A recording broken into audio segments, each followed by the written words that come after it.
as well as things we should be doing to weather this fierce storm.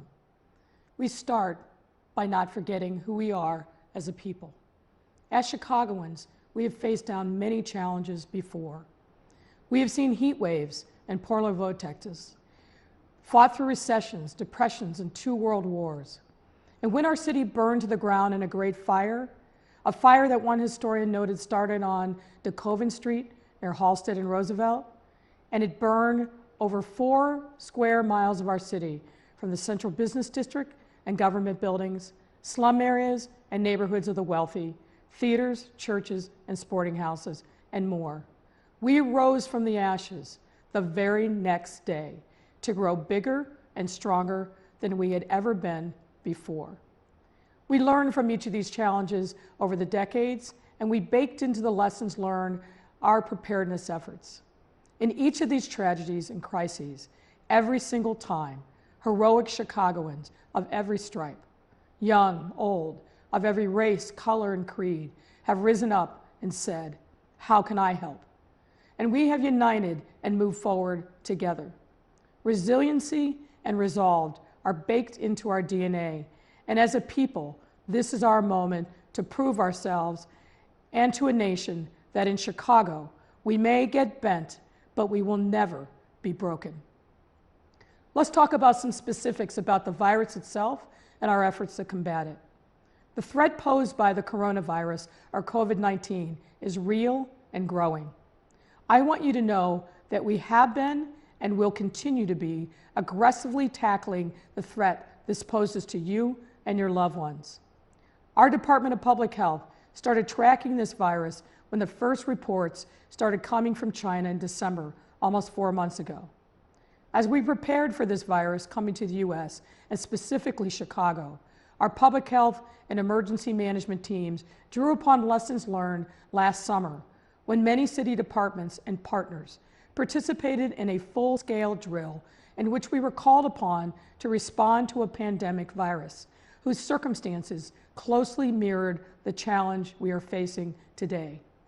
Public health's daily work consists of gathering and analyzing data on this outbreak from hospitals, physicians, labs, and working in coordination with our counterparts at the county and the state.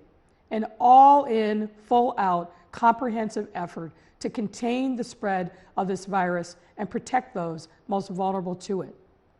This data analysis and investigative work has and will continue to inform our response, ensuring it is as effective as possible and allowing us to direct our resources where they are most needed.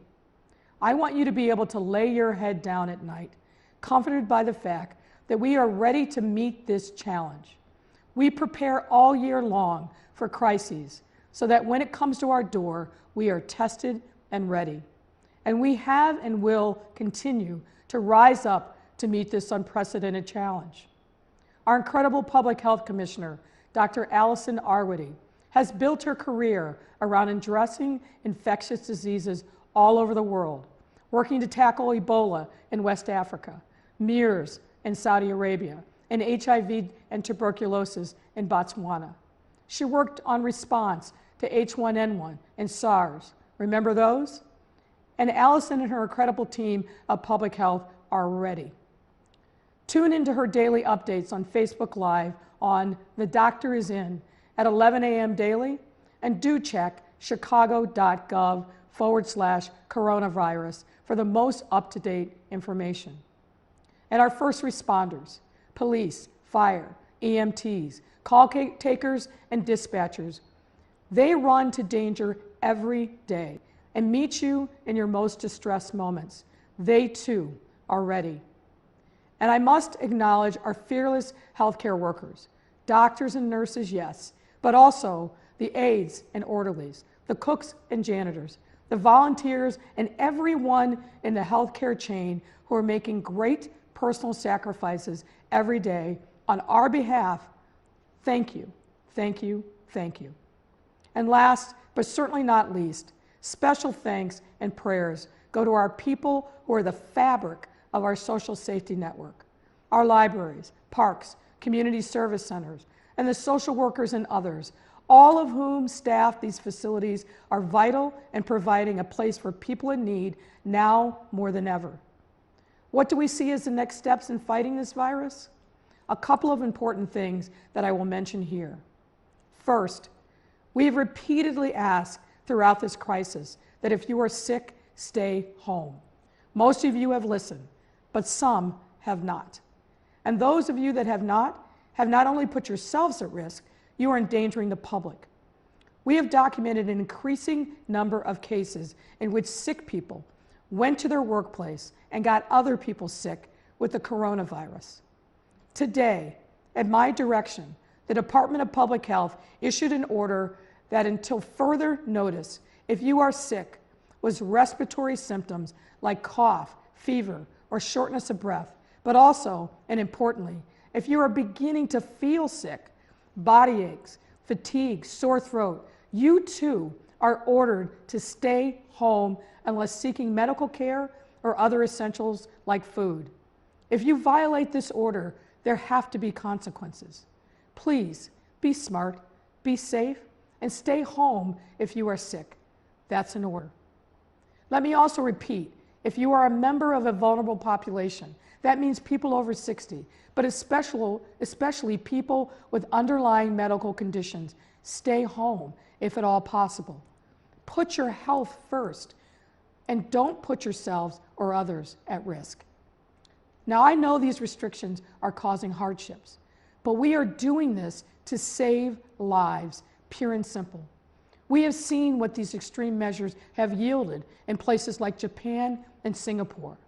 Those countries have started bending the arc of the virus, and China is reporting progress for the first time. These measures work, and we need them now as this virus progresses here in Chicago. Next, let me address the anxiety that many are feeling about the status of our schools. As you know, on Tuesday of this week, schools were closed through March 30th by order of the governor, who closed all schools, public and private, across the state. In consultation with Dr. Arwady and Dr. Janice Jackson and her team at CPS, given what we anticipate as the continued upward trajectory of the virus spread, I'm announcing now that Chicago Public Schools will be closed through April 20th, with students returning on Tuesday, April 21st. We need to give parents and guardians plenty of advance notice about this reality and the ability to plan. CPS and the city will continue to support you in the ways that they have through these early days of the school closures. 1,000 thanks of gratitude to everyone inside and outside of CPS who have been stepping up for our kids and our families.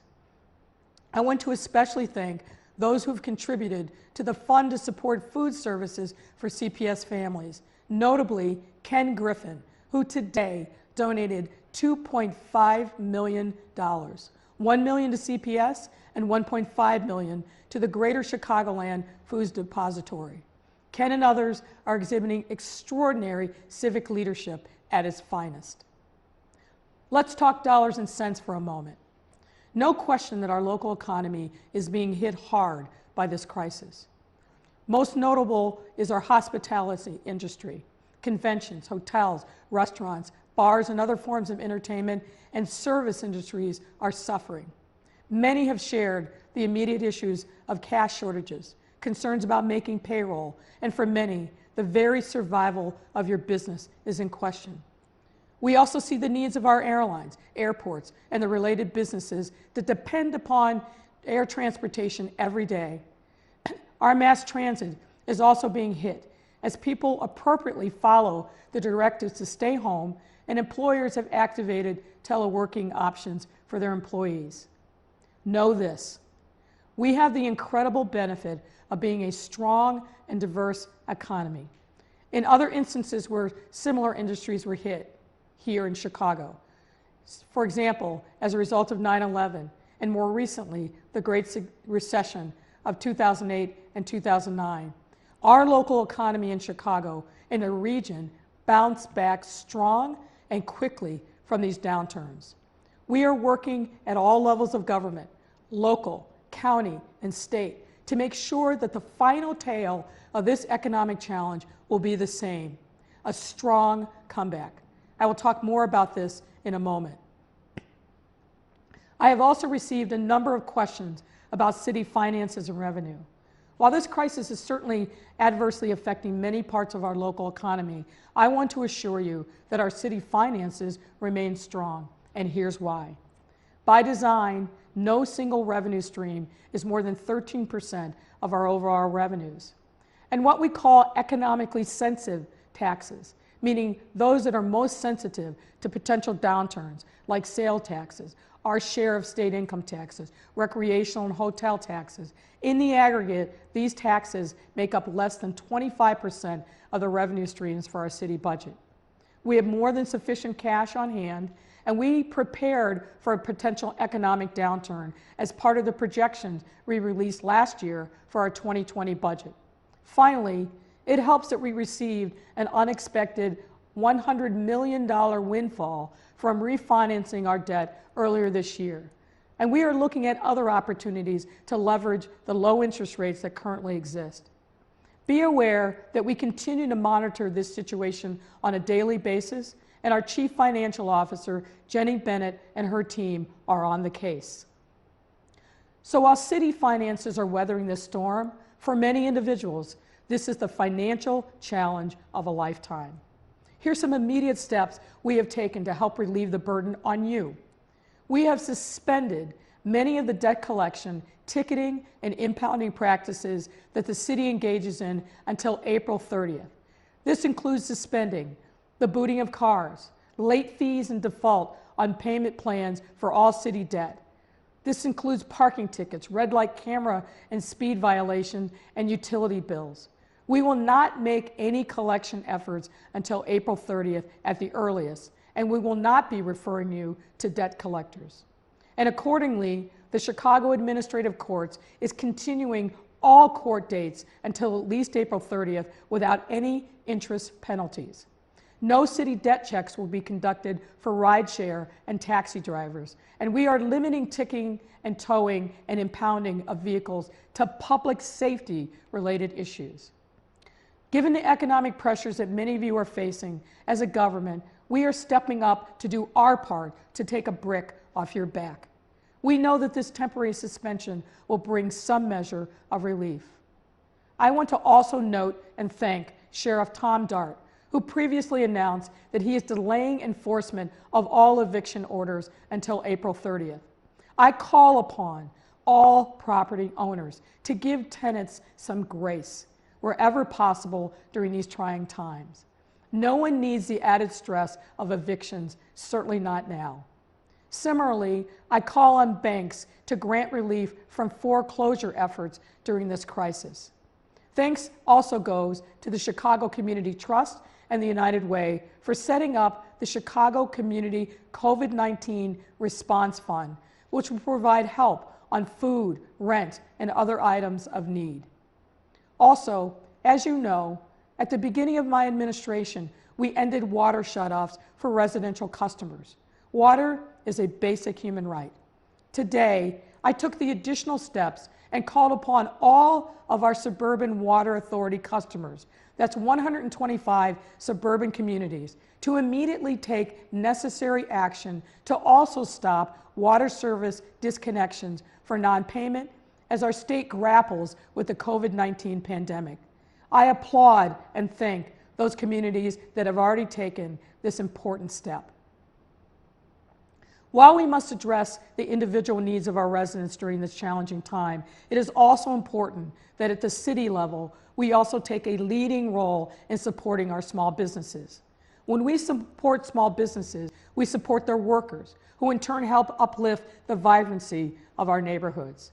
That is why I am proud to announce the creation of the Chicago Small Business Resiliency Loan Fund. This fund will start with more than $100 million in targeted low-interest loans to severely impacted small businesses. These loans are designed to provide much-needed cash flow relief for neighborhood entrepreneurs. This is a public-private partnership, involving a $25 million grant by the City of Chicago, $50 million in capital by the Chicago Community Catalyst Fund, as well as $10 million from Goldman Sachs Urban Investment Group. Thanks to City Treasurer Melissa Conyers-Irvin for her partnership in this effort, as well as to the Goldman team. I also need to acknowledge and thank Fifth Third Bank, who has pledged $1 million to the fund, as well as Bob Clark and his colleagues at Clayco Construction, who have pledged $250,000. We urge others from business, philanthropy, and individuals to contribute to this fund. It is a meaningful way to help our small businesses meet payroll, avoid layoffs, and survive under extraordinarily dire circumstances. In addition to the Resiliency Loan Fund, we are providing further relief to small businesses by extending the due dates for tax payments until April 30th for the following taxes: bottled water tax, checkout bag tax, amusement tax, hotel accommodation tax, restaurant tax, and the parking tax. I finally want you to know that we are in daily conversations with our federal partners, and particularly our Chicago area congressional delegation. Thanks to Senator Durbin and Duckworth and all of the congresspeople who touch Chicago for being our champions in Washington, D.C. We have said, and they know, that federal stimulus packages must bring immediate relief to individuals, not just big businesses, through help like extending and increasing unemployment benefits and more grants and loans to small businesses. Localities like Chicago should not be shouldering this burden alone. Folks, this is a B-sized problem, meaning something that can only be solved with billions in needed stimulus support from the federal government. In closing, let me say this. I am, of course, your mayor, but I am also a wife and a mom. I'm a friend to many and a neighbor. My team and I have worked tirelessly over these last 10 months to build an administration steeped in compassion and empathy, to reflect the realities of your lives in everything we do. And now in this moment that challenges us all, I want you to know that far from abandoning these core principles, we are placing them front and center in everything we do. I care about the people in the city that I may never meet, just as I care about my own family, my beloved friends, and my neighbors that I see every day. We have not shied away from facing hard truths and speaking openly about the need for love. In Chicago, we need to love each other with all our hearts today and every day. While this is a time of physical isolation, we need to stay connected.